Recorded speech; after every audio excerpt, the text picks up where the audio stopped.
Assalamualaikum warahmatullahi wabarakatuh. Apa kabar teman-teman? Berjumpa dengan saya Eki di channel Guru Ekonomi. Kali ini kita akan belajar latihan membuat akun perusahaan jasa.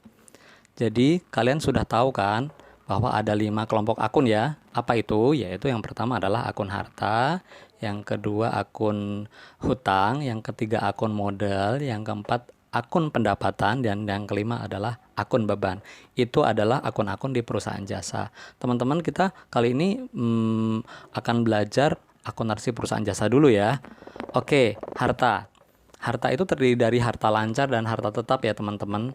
Jadi urutan dalam akuntansi itu sudah dibuat sedemikian rupa sehingga mempermudah kita. Jadi jangan diubah-ubah lagi ya. Misalnya kas dengan wesel tagih itu urutannya tidak boleh dirubah-rubah karena urutannya itu sudah sesuai dengan tingkat likuiditas atau ketercairan dari harta itu. Jadi kalau ada daftar seperti ini jangan kalian acak-acak ya.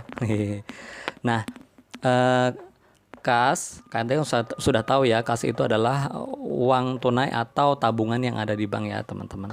Kalau wesel tagih itu adalah piutang yang mempunyai bukti berupa wesel. Kamu tahu piutang nggak? Piutang itu adalah lawannya hutang. Jadi kalau kita memberikan utang kepada orang, kita mempunyai piutang gitu. Setelah wesel lagi ada piutang, ada perlengkapan, ada sewa dibayar di muka, iklan dibayar di muka, asuransi dibayar di muka. Dibayar di muka ini maksudnya dibayar di awal ya teman-teman, suatu pengeluaran yang kita bayar di awal. Contohnya gini, kamu kos nih, lalu kamu bayarnya di awal tahun, itu namanya adalah sewa dibayar di muka. Kemudian harta tetap terdiri dari harta tetap berwujud berupa tanah, gedung, peralatan, mesin, kendaraan, atau yang lainnya. Nah, di bawah akun gedung, mesin, kendaraan, itu ada akumulasi penyusutan. Itu diisi dengan nilai-nilai penyusutan dari harta itu. Kenapa? Karena harta tetap kalau kita beli lama-lama akan menyusut nilainya. Artinya kalau kita jual lagi akan menyusut. Oke, kemudian harta tetap tidak berwujud itu adalah harta tetap yang tidak ada wujudnya tetapi mempunyai nilai. Seperti hak paten, kita mematenkan sesuatu, hak cipta, kita menciptakan sesuatu, kita urus sertifikat hak ciptanya gitu. Atau franchise seperti KFC, merek dagang tertentu, atau usaha tertentu yang kita pakai dengan harapan tidak perlu promosi yang berlebihan dan kita kualitasnya sudah dijamin, misalnya seperti itu. Atau goodwill, nama baik, dan merek dagang. Kalau merek dagang ini biasanya merek dagang tertentu yang sudah yang terkenal dan kita urus sertifikatnya. Oke, berikutnya adalah hutang teman-teman. Hutang itu terdiri dari yang pertama adalah wesel bayar. Wesel bayar itu adalah hutang yang mempunyai bukti berupa wesel ya. Kemudian hutang usaha, ada sewa yang masih harus dibayar, iklan yang masih harus dibayar, asuransi yang masih harus dibayar, dan pendapatan diterima di muka. Sewa, iklan, asuransi yang masih harus dibayar itu bisa juga disebut dengan hutang sewa, hutang iklan, atau hutang asuransi.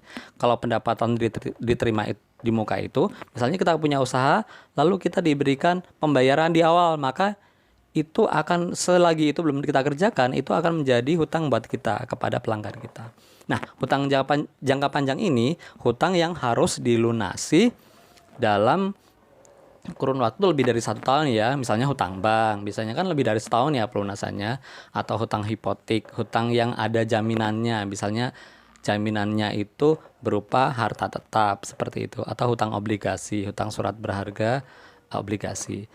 Nah, kalau modal teman-teman, biasanya di perusahaan jasa itu modal cuman satu ya. Biasanya modal diikuti dengan nama pemilik modal itu. Kalau pendapatan juga biasanya pendapatan jasa atau pendapatan yang lain juga mungkin bisa seperti itu. Kalau untuk beban, yaitu misalnya beban itu di akun perusahaan jasa itu, nama beban itu ditulis dengan beban, kemudian diikuti dengan satu kata atau dua yang pengeluaran itu dipakai untuk apa. Misalnya sewa ya beban sewa, iklan ya beban iklan. Kemudian asuransi, kita membayar asuransi ya namanya beban asuransi. Kemudian kita membayar listrik, tagihan air, dan telepon, itu namanya beban listrik, air, dan telepon. Nanti kalau ada membayar sesuatu, pengeluaran sesuatu yang tujuannya untuk dimanfaatkan, itu bisa diikuti dengan nama beban itu. Makanya di sini ada titik-titik-titik, artinya tidak menutup kemungkinan teman-teman untuk beban itu muncul akun-akun yang baru. Misalnya membayar kebersihan, ya namanya beban kebersihan, atau membayar beban lain-lain, ya namanya beban lain-lain, seperti itu. Oke teman-teman,